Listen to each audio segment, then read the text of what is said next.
That's funny. Matter of fact, my issue with the other students because they're rude to her because she has an accent. That's wrong. So I'm always like, right. If you ever hear something like just know it was me. Well, don't do that. Can't have it. You had a guy kick a hole in the wall. No,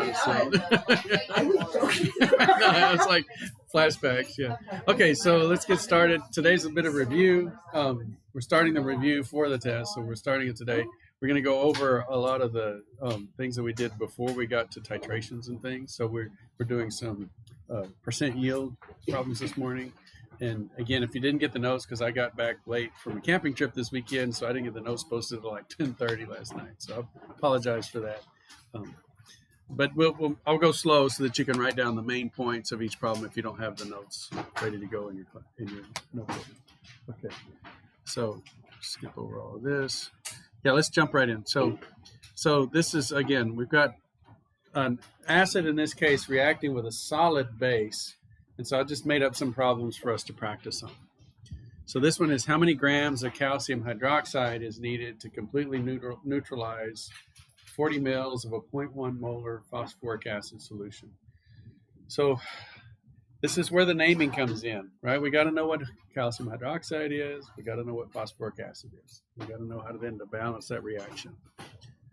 And so that's always the first step. We balance the equation. And so we've got to know that calcium hydroxide is CaOH2, right? We can get that pretty easily because we look at calcium in the periodic table and it's a 2+, and the hydroxide is 1- because I memorized my anions, right? So I need 2 of those minuses, so I get the CaOH2, and that's a solid that will dissolve when it hits the acid. Then we have the phosphoric acid. Again, it's the phosphate. The H becomes X, so that's phosphoric acid. And then it's going to produce water. And again, it's it's an acid base, which is kind of like a double replacement. The protons go with the hydroxides and the calcium goes with the PO4. So this is calcium phosphate, but I've got a question mark here. What do I put for its state? Like, is it a solid or is it aqueous? Yeah, so we got to go, that's the solubility rule. So there were 2 tables to memorize. One was the anions and cations, all your different anions and cations. The other table was the solubility rules. So the easiest solubility rules are the first with the alkali metals. Those are soluble with everything. But there are some exceptions with the alkali earth metals, the calciums and things like that. And so you can go through a lot of those anions like phosphate are insoluble with everything except the alkali metals. Okay, so then when a phosphate hits the calcium, it precipitates. And so this is going to be a solid.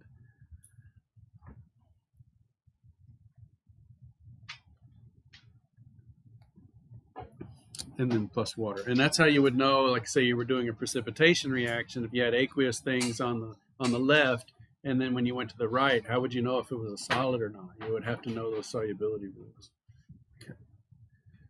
Okay, so our question is asking how many grams of calcium hydroxide is needed. And so we're going to start with, again, we need a single unit here at the end. So we've got a double unit, the molarity, which is moles per liter. And then we've got a single unit, the milliliters. So I'm just going to start with the milliliters and then work my way and convert it all over to grams. So here's the 40 milliliters of phosphoric acid. And this is the lab unit. I want to get into chemistry units. So I use that molarity. So I multiply by 0.1 millimoles per milliliter. So I have that many millimoles of phosphoric acid. But I don't know about this next piece, the ratio. So if I started doing the math, I get to this point, I need to check my equation to make sure it's balanced. So let's look at the equation. I know it's not balanced because look, I've got 3 calciums here and I've only got 1 over here. So I better put a 3 in front of this. Okay. I've got 2 phosphates there, so I probably need 2 of these phosphoric acids. And let's see if how many waters that gives me. So here the hydroxides is 3 times 2. So right here I've got 6 oxygens or 6 OHs. And 2 times 3, that's going to give me 6 protons. So I've got 6 protons and 6 OHs. That's perfect because those will combine to give me the 6 waters. So that's what's happening in the acid-base reaction. The protons from the acid are getting together with the hydroxides from the base and making the water. So now I know my mole ratio from phosphoric acid to calcium is a 2 to 3 mole ratio. So I have 3 millimoles of calcium hydroxide for every 2 millimoles of the phosphoric acid.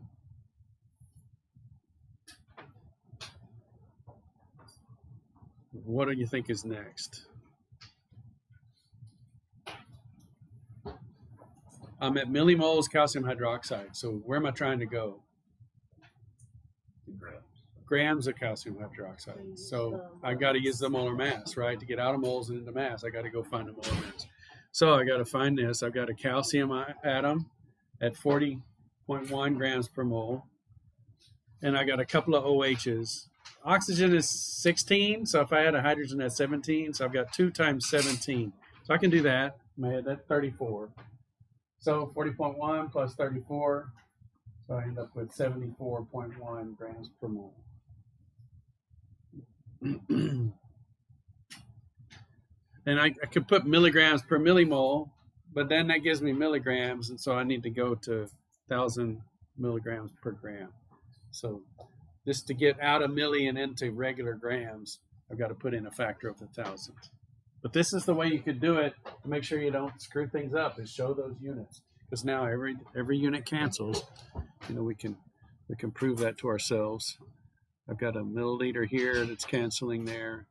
I've even got a phosphoric acid that's canceling. We've got some millimoles that are canceling here. I've got a millimole here, a milligram there, and I end up with grams, calcium hydroxide. I do all the numbers, my calculator, and I get 0.44 grams of calcium hydroxide. So that's how much is needed to completely react with 40 milliliters of a 0.1 molar solution of phosphoric acid. Any questions on this? The procedure? How to set it up? What are some areas that you might get tripped up? Like say this was an example. Where would you screw it up?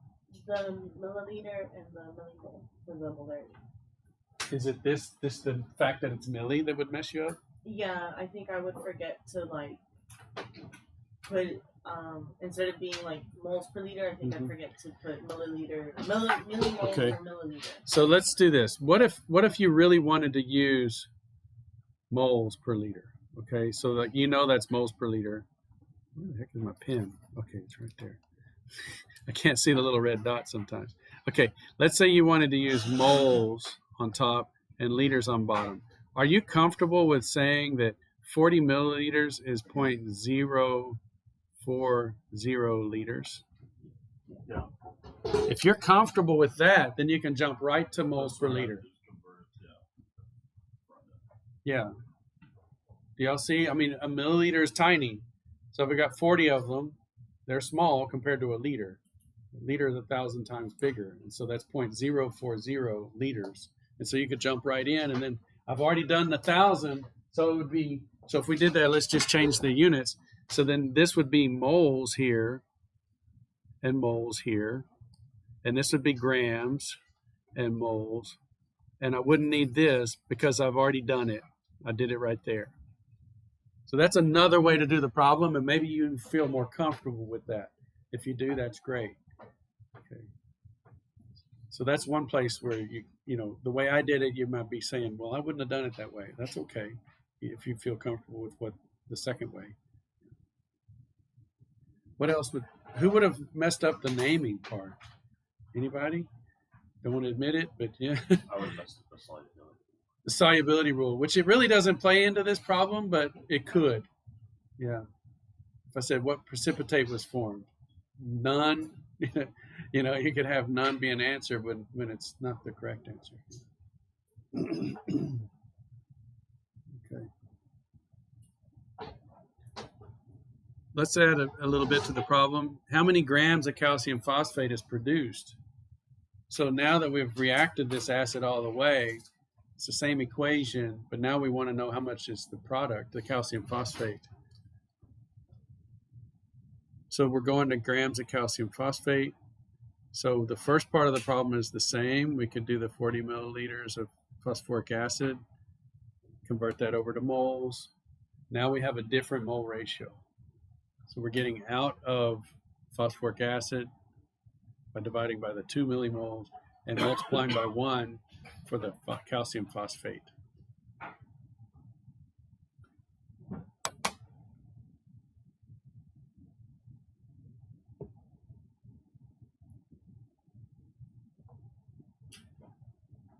This next step is the place where I think people mess up the most. It's not because it's hard, it's because they make mistakes. And I made a mistake on this one too when I was preparing the notes last night. Okay. So the molar mass of the calcium phosphate. Okay. There's 3 calcium atoms. So 3 times 40 is 120 roughly. 2 phosphates, you can see 2 phosphorus ones. So they're 31 apiece. So that's 62 grams per mole. And see, oh, I still have the mistake. I put 4 instead of 8. I looked up there and said saw PO4, but it's PO4 and so it should be 8 oxygens. 8 oxygens is 128. I had multiplied by 4 and had the wrong number here, and so I was like, this isn't working out. And so again, it's tedious. This is what accountants do, not chemists, but hey, we got to do it too. And then keep track of all the atoms and everything, and it's 310.3. So that's the molar mass. And again, because it's a kind of a tedious thing, sometimes people can mess up like I did. I didn't multiply the 2 times the 4. So I got the 2 phosphoruses, but this was the one I messed up. I did 4 oxygens instead of 8. But I corrected the number, but I just didn't correct the table label. Okay, so then we can then do 1,000 milligrams per gram and get into grams. And then, so it's 0.62 grams of calcium phosphate. So this is stoichiometry, getting out of lab units, going through the molecular equation, and then getting back into lab units or whatever the question's asking. Okay.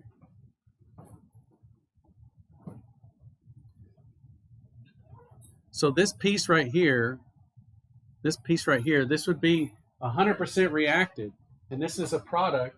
So this is the theoretical yield, the 100% yield. It's the maximum value you can get because the 40 mils of phosphoric acid is what we're going to run out of. As soon as we run out of the acid, we're done. And this is the maximum amount of calcium phosphate that can be produced.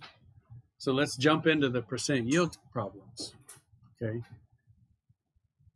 The previous experiment only produced 0.15 grams of calcium phosphate.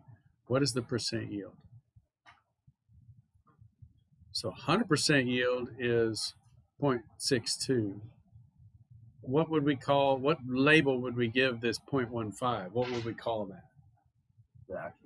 The actual yield, right? It's saying, yeah, theoretically we could get 0.62. We actually got 0.15. And you just take the ratio of that and you get the percent yield. So the theoretical yield was should be 0.62, not 62. When you do your notes at 10 p.m., you make mistakes. Okay, 0.62. Okay. The problem says the actual yield is 0.15. And so this percent yield is the actual over the theoretical times 100%. Does that make sense to everybody? Yeah, what you actually got out of the experiment. Yeah. And so that's 24%. So 0.15 over 0.62.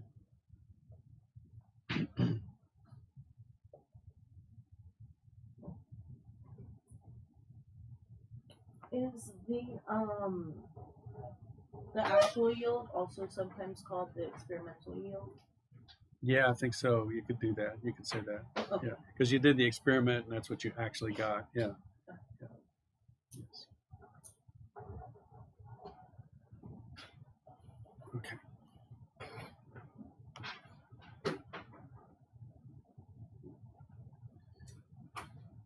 Okay, what would be if now let's say we did a reaction and somebody reported that they got a 10% yield, but they didn't tell you how much they got. They just said they got the 10% yield. You could calculate how much they actually got. So this is, we know the theoretical yield, and now we know the percent yield. We need to calculate the actual yield.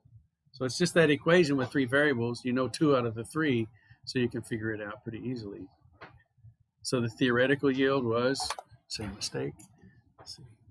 I was working in milligrams, so 0.62 grams.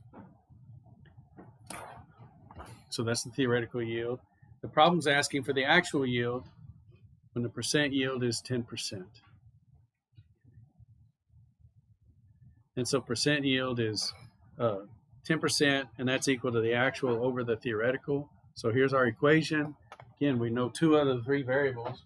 So we've got 0.1 equals something over 0.62. So we could just bring that 0.62 over and multiply it by 0.1. Do y'all see what I'm doing with the 0.1? That's 10%.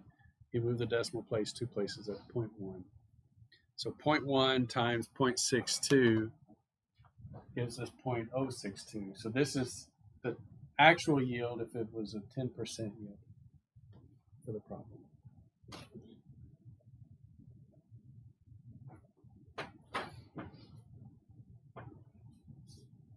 Is this helpful review?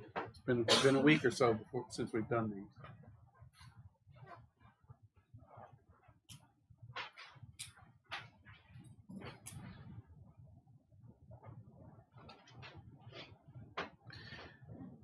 Now, on these next ones, I mean, you're going to probably get a hand cramp if you try to fill out the whole table, but I'm putting it on video, and so later when you're going slow, you could go through the video and you could do the table version of the same set of problems. So I've got this, I think, on your tables. I just like, oh, well, let's do the calcium hydroxide. I forgot there was one more of these. So if the percent yield was only 10%, how much calcium hydroxide would remain? So I don't know, something was wrong with our phosphoric acid. It didn't always react. It only reacted 10%. And so how much calcium hydroxide is left over?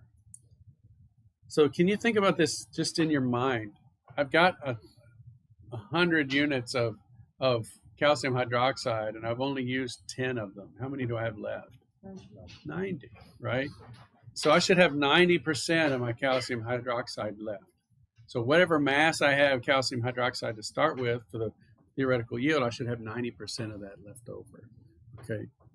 And so remember that amount of calcium hydroxide needed to completely react with the phosphoric acid was 0.44 grams. And so I should have 90% of that left over if I only reacted 10%. So if only 10% of this was reacted, 90% of it remains. So 0.9 of that is 0.4 grams of calcium hydroxide. But that drives people crazy. If I switch from 10% to 90%, it's just 1 minus. So 0.1 and 1 minus that is 0.9.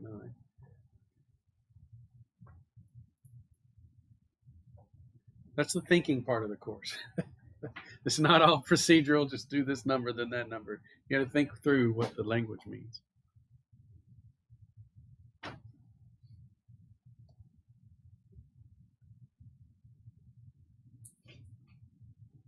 It's real quiet. What are you thinking? You want me to clarify anything? Okay. So let's do this problem in the table format. Like I said, if you don't want to get a hand cramp, you can do this on the video later. So our original question was how much of the calcium hydroxide was needed to react with 40 mils of the phosphoric acid. First thing is to balance the equation, and then you can set up your change row on the table using those coefficients. I like this one because every one of them is different. You got 3 calcium hydroxides and 2 phosphoric acids going away. That's what the minus signs are for. And then you've got the plus signs for the calcium phosphate and the waters. You got 1 mole of that and 6 moles of that. So these are all coming in and going away at different rates. We start out with 40 mils of phosphoric acid, and we have that molarity, which helps us get to millimoles. So we have 4 millimoles of the phosphoric acid. Okay. And this is going to go to 0, okay, because we're adding just the right amount of calcium hydroxide to make it go to 0. So that's pretty easy. That means that x is 2, right? 4 minus 2x equals 0. So x is 2. So then we can come over here and figure out if this goes to 0. Let's go backwards, and I'm going to need 6 millimoles of the calcium hydroxide. And then I use that molar mass, and I get to 0.44 grams calcium hydroxide. So you see how you're using one reactant to figure out how much of the other reactant you need. And we do the same thing with titrations. Titrations, you're comparing reactants because you're making them both go to 0. So this would be the equivalence point in a titration. Both are going to 0, so you're coming down one column and going up the other, but you're staying on the reactant side. So that's what titrations are for. And this is also kind of a similar titration question. It's just saying, how much mass would I need to put in to neutralize the acid?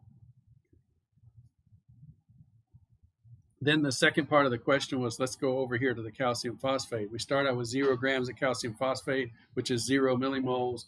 And we know that X is 2, so that's going to give us 2 millimoles of the calcium phosphate through the molar mass, and fix that error, 8, okay.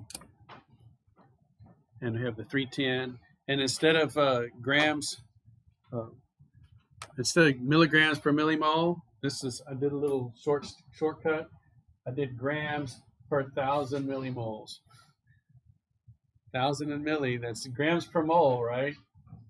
But I've got millimoles here, so I want to go ahead and just do 1,000 millimoles. If 1,000 milliliters, if it's liter or 1,000 milliliters, or it's grams per 1,000 milligrams, you could do a millimole over, a mole per millimole, so 1,000 millimoles. So this would work, and there's that factor of 1,000 that we used in that earlier problem. So this gives us that 0.62 grams for the theoretical yield of the calcium phosphate.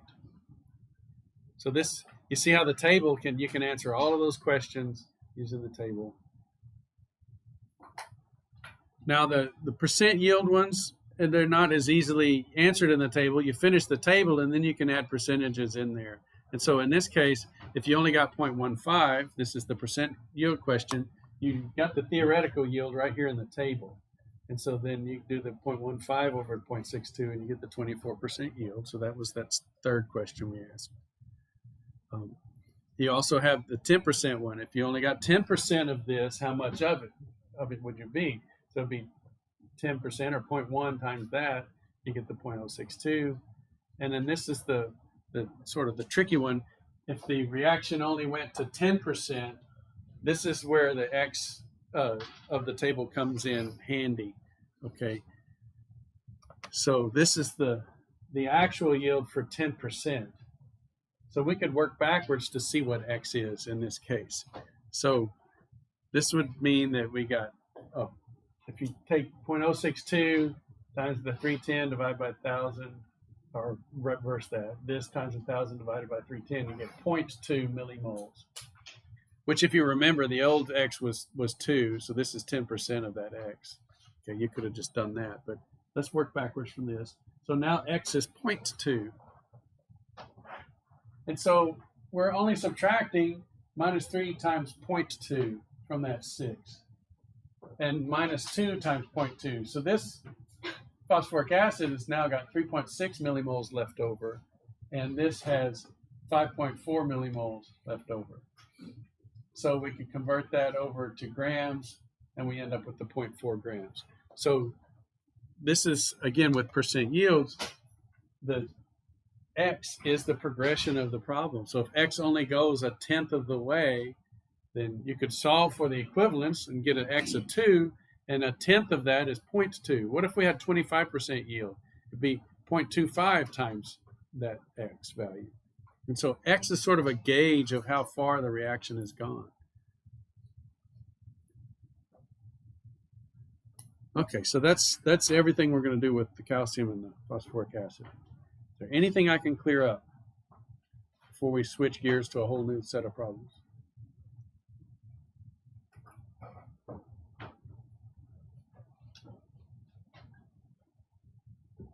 It's your chance. Yes.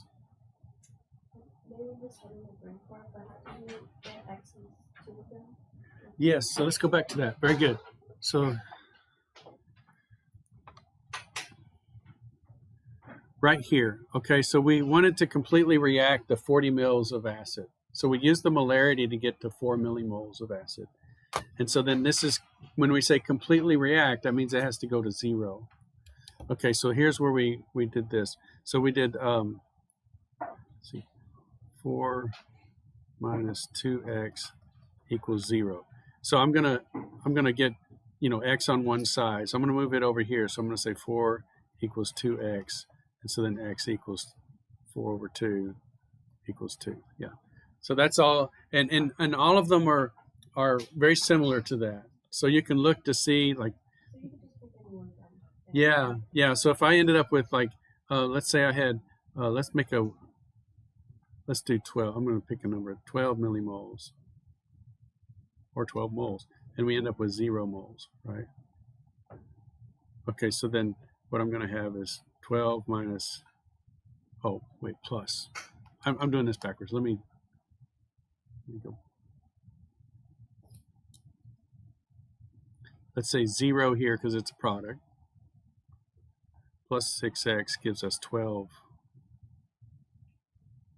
moles. Okay. So I've got 0 plus 6x equals 12. So that's the problem. All right. And so then I just divide everything by 6. So x equals 12 divided by 6, which is equal to 2. Okay. So that would be the situation where, as 4 millimoles drops down to 0, the water is going to go from 0 up to 12 millimoles, and you have the same x, no matter which column you use to do it. Yeah. Now, if that was only 50% yield, let's say this reaction went only halfway, okay, then I would only get 6 moles of the water, okay, and x would have been 1 because I only went halfway. So it would be 0 plus 6 times 1, and it would end up with 6 moles of water. Okay. And I would still have 2 millimoles of the acid left over, because if x is 1, I've only subtracted 2 from 4. And so I would have 2 moles left. This is a little bit more tedious way of doing the problems than this way, right? This is more direct. Right, these ways are way more direct, okay, but you can do it however you want. But the reason I push the table method or try to teach it to you is because it's so much more versatile in being able to answer all the possible questions that I can give you. So even if you don't do it the table way, it's a good way to think about the problem. It's like all the reactants are going away, all the products are growing in, and the progression of the reaction is that value x and how it's increasing over time. So when we get to kinetics, at least in the second semester, maybe some in this semester, or when we get to equilibrium next semester, then that ice table is going to be critical. You guys will have a leg up. So let's do some problems with the different set of numbers and different chemical reaction. Okay. All right, so here we are.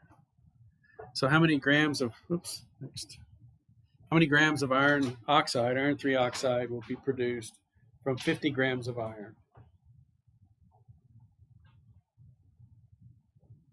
We're not given everything in this problem. We're just given iron producing iron oxide. So where do you think we're going to get the oxygen? Yeah, the air, O2. Okay, so we'll just assume that we're getting it from the air. So we're going to set this reaction up. So iron plus oxygen is iron 3 oxide. And so here we have to balance that iron oxide. So it's iron 3 plus. Oxide is what? What's the charge on oxide? 2 minus. And so this is an example where you have that crisscross 3 and 2. So we end up with 6 positives and 6 negatives. So it's iron 2, O3, Fe2O3. That's the iron oxide. So that means I need, how do I get the 3 oxygens? I end up with 3 halves of an oxygen. Okay. And so I'm going to have to multiply everything by 2. So I end up with 4 irons, 3 oxygens, and 2 Fe2O3s. So there's my balanced equation. We can set this table up. I got 50 grams of iron, 0 grams of Fe2O3. Set up my ice table. I want to take this one down to 0. I'm starting with 0 here. So here we go. What do you want to do first? Solve for X. We have a hard time solving for X because we have nothing here, so we can't solve for X in that column, and we have nothing here. So you're right, we want to solve for X, but we have nothing here yet. And so we need the chemical rows before we can solve for that. So the first step would be to get out of the lab units and into chem units. So we go to the periodic table and look up iron, 55.8 grams per mole. So 50 grams of iron divided by 55.8 gives us 0.896 moles of iron. Now we can solve for X. So let's just do it since we're, see, I think I do. Okay. So here's our problem, 0.896 minus 4x equals 0. So I'll move the 4x over to the other side and divide both sides by 4, and the x is 0.224. So now that's the x for the whole table. So we're good. The whole table is x is 0.224. So I can jump all the way over to this column now. And I can take 0.224 times 2, add it to 0, and that's how many moles of the Fe2O3 I have. 0.448 moles Fe2O3. You know, that's the same math that you do in that problem when I multiply this piece by 2 moles Fe2O3 divided by 4 moles Fe from the balanced chemical equation. You see here? So that's that conversion factor I would have if I was doing it the short way. And this is the divide by 4 piece right here. Okay, and this is the multiply by 2 piece right there. So it's exactly the same math. We just have that extra step of finding X. So that's why it works. That's why the other way works. This is the real way of what's going on. And so then I take that moles value, multiply by the molar mass, 159.6 grams per mole. And so we end up with 71.5 grams of iron 3 oxide.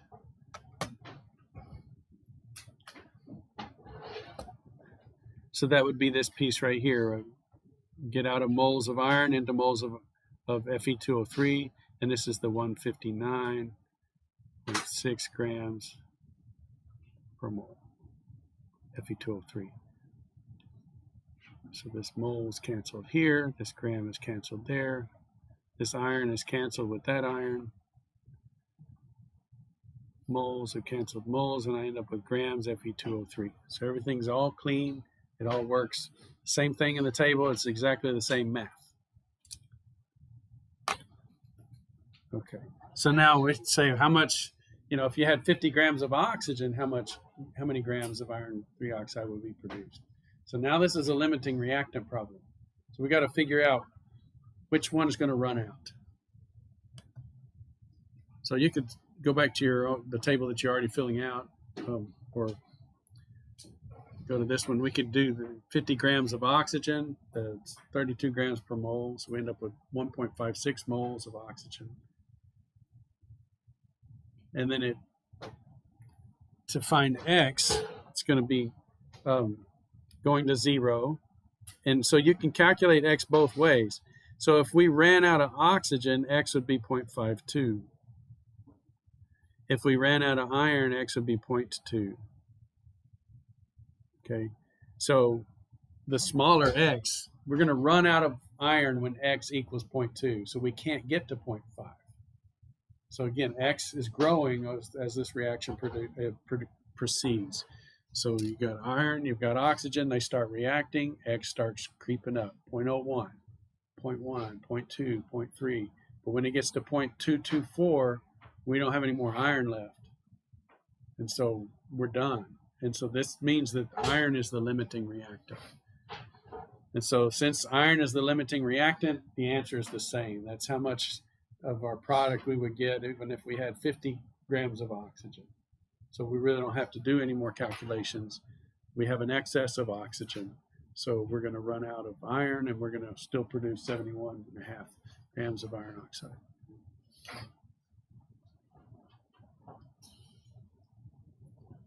Okay, since we have an excess of oxygen, how many grams of oxygen is left over? So we would use that 0.224, that X value, subtract that many moles of oxygen and see what's left. Okay, so this, we've got 1.56 moles of oxygen. We're going to subtract 3 times the 0.224. And so what does that equal? That's going to be 0.89 moles of oxygen. Multiply that by 32 grams per mole, and we end up with 28 grams of oxygen. So that's, we filled out every square in the table. So we can answer any kind of question we want. What's the theoretical yield of the iron 3 oxide?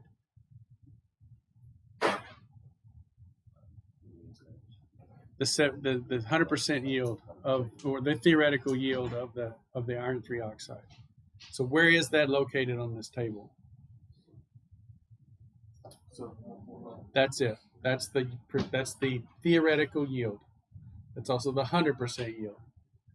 Quickly, let's just assume it's 70 grams. What would the 50% yield be? 35 grams. It'd be half that. Okay. What 10% yield? 7 grams, because it's 10% of 70. So this is the maximum amount. So that by definition, the maximum amount is the theoretical yield. That's the maximum you can produce. If you produce half of that, it's half that number. 10% of that is 10% of that number.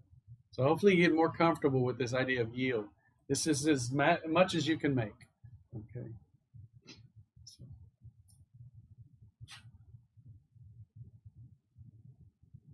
What if I had 100 grams of iron? 140. Yeah, do I have to redo the whole calculation? No, if I double what I started with, I just double what I get. If I have excess oxygen. If I double the iron, I might run out of oxygen. So I'd have to check that. But let's say I had excess oxygen. If I double the amount of starting material, then I can double the theoretical yield.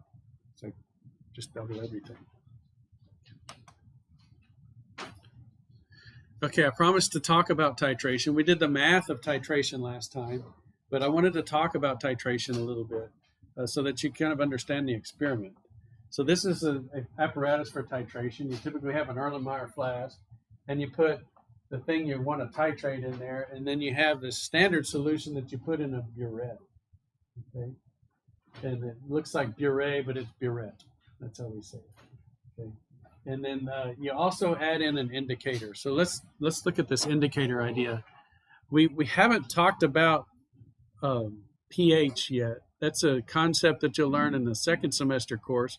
But as you progress, this is high pHs are basic solutions, and low pHs are acid solutions. So if we're titrating, say, hydrochloric acid, here at the beginning, we've got a really acidic solution. And you see lots, remember acids are proton donors, and so you have lots of protons in solution. And you start to add some sodium hydroxide from the burette. It starts dripping in there, and the hydroxide will take away one of these protons and make water. So these protons are disappearing from the solution, and you're making water molecules.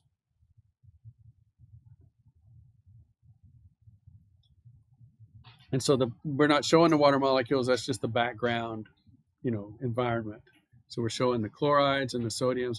And so right at equivalence point, when you've totally neutralized all of the protons with the negative hydroxides, they're becoming neutral, right? You've got a cation and an anion making a neutral species, water. So that's what we call it, neutralization.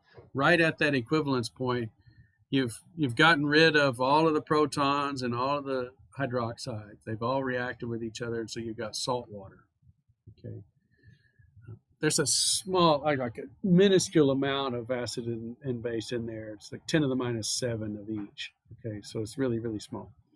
And then you add one more tenth of a drop. I mean, the smallest amount of sodium hydroxide in there, and the pH jumps way up here because now you're in a basic solution. So you started out with an acidic solution, and look how sharp the jump is. That's the important point. So you don't need to know anything about pH. You just need to know that it's a scale that goes from acid at low numbers to bases at high numbers, and look at how fast it jumps. As soon as I run out of acid, I get this huge jump because now I'm adding base to salt water and it stays hydroxide in solution, very basic solution. So this rapid jump then goes up, and I can put in an acid that changes color or a base that changes color. In this case, phenolphthalein is a pH indicator that changes color around a pH of 8.5 or 9. And so it's acidic, and so that solution is clear, clear. As soon as the base quits reacting with the strong acid, the hydrochloric acid, it shoots up and it reacts with the phenolphthalein, strips off a proton, and that molecule now becomes pink. And so then we're up in this range where that molecule is pink. And you can see that happen in these burettes, or in this experiment. So we're titrating, it's clear. As soon as we run out of acid, shoo, big jump in pH and the solution turns pink. Now you want the slightest shade of pink because you want to actually catch it like right here. If you go any further, then it comes dark pink and you're way over here and you've gone past equivalence. So that table, the ice table that I'm showing, the acid and the base haven't hit 0. You've gone too far with the base. And you're going to use the base to calculate X, and you've gone too far. So it's going to screw it up. You're going to get wrong numbers. So you want to titrate just enough to get that color change. So here's a problem for us to do. So as a sodium hydroxide stock solution was prepared, and this is what you would do in the lab. You would prepare it to be close to 0.1. So you take the big bottle that is really concentrated of sodium hydroxide, and you say, okay, I need like 3 or 4 mils of this in a liter bottle to make a 0.1 molar solution. But you're using pipettes. You don't have any measurements of this bottle. It's like 50% sodium hydroxide. It's really strong. And so you do enough to get it close to 0.1. But close isn't good enough for analytical chemistry. You want to know it to 4 decimal places. So you can estimate with a pipette to 1 decimal place, but we would like to get 4 decimal places. So that's why we're doing titrations. We want to standardize our base against a well-known acid. So this needs to be standardized against a well-known amount of acid. This potassium hydrogen phthalate, or KHP, shown here. This is the molecule. It's an organic acid. It doesn't soak up water very much. You can put it in the oven, keep it really dry, so that when you weigh out a certain mass, you know exactly what you're weighing out. If you get an acid compound that soaks up water, it's really hard to get it dry. So then when you weigh it out, you're not just weighing out the pure acid, you have water mass in there too. So you need something that's really dry so that when you weigh it out, you know exactly the conversion from mass to moles. If you have water in there, it screws that up. So we want a dry acid, and KHP is very easy to dry in the oven. And so here we have a 0.2994. So analytical balance gives us 4 decimal places. So we have 4 significant figures. Right now, we only know our hydroxide to be 0.1. We'd like to get 3 more decimal places on there. So we'd have 4 significant figures. So we start with this acid, 0.2994 grams, was placed in an Erlenmeyer flask with a dash of phenolphthalein indicator. And then the 2 burette readings below show how much of the sodium hydroxide it took. So what's the standardized concentration of the sodium hydroxide? Okay. So this is the actual experiment. This is the data that you would get in lab. You would write down the initials. So you fill up your burette with sodium hydroxide solution. Down below your face, you pull the burette off, put the funnel in, fill it up, get it close to the 0 mark. Don't go over. Set it all down. Set it back up in there. And the initial reading was 9.65 mils. So yeah, here's 9, here's 9.5, 9.6, and about halfway between that and the next one. So 9.65 mils is the initial reading. You write that in your notebook. Then you titrate. Get really careful. You get close. You get the very pink solution, like slightly pink, and you stop. Here's 24. Here's 25. And so you stop at, oh, here's 24 right here, 24.5. And so you're right before that mark. You're at 24.15. Yeah, here it is, 24.15 mils. So 24.15 minus the 9.65 gives us 14.50. So notice now we have 4 significant figures in our volume. We have 4 significant figures in our mass. So we should be able to get 4 significant figures in our molarity. So let's do that calculation. I'm going to do it, I'm just going to do it straight away, and then we can do the table if we have time. But right now it doesn't look like we're going to have time. So we started out with 0.2994 grams of KHP. That was our acid. And over here we want to know the molarity, moles of NaOH per milliliter, or per liter. Okay, and so how much of that, so we've got 2 units here, we need a ratio. So what ratio can we use in here?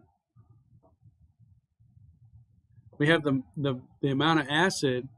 Do we have any other numbers in here that would help us make a ratio? Yeah, but that 0.1 is a crummy number because it's only one significant figure. We've got a volume here of the sodium hydroxide. And notice here at the end, this is a volume of the sodium hydroxide. So volume of sodium hydroxide is in the denominator in the end. Let's put it in the denominator at the beginning. This is a practical tip, a pro tip. If your denominator of sodium hydroxide is a volume, let's start that way. Okay, so let's put that KHP, and it took 14.5, was it? 14.5 milliliters. Okay, let's get out of milliliters and into liters. So 1,000 milliliters per liter. Okay, so we've got liters of sodium hydroxide. I'm happy with that.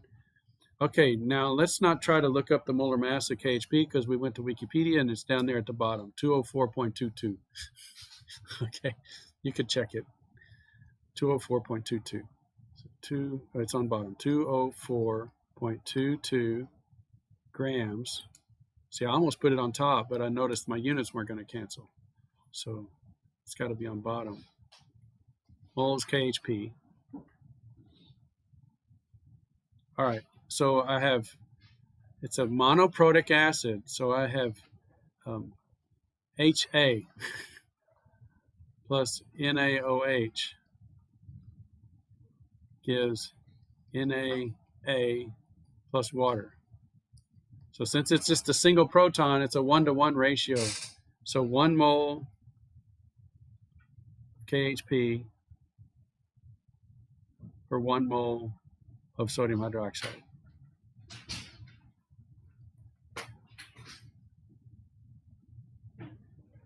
It's beautiful.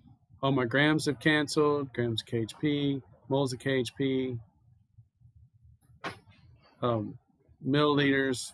So I've got moles of sodium hydroxide per liter, and now I have 4 significant figures, 0.1011 molar NaOH. So that's the standardization calculation, all in one shot, okay? And this is the actual experiment where you measure the burette and you do that. Now we started with 0.1, now we have 4 significant figures, 0.1011. So we have a good analytical tool now. Okay, see y'all next time. So for Wednesday, I'm going to try to take this solution and then do some other problems with it. So.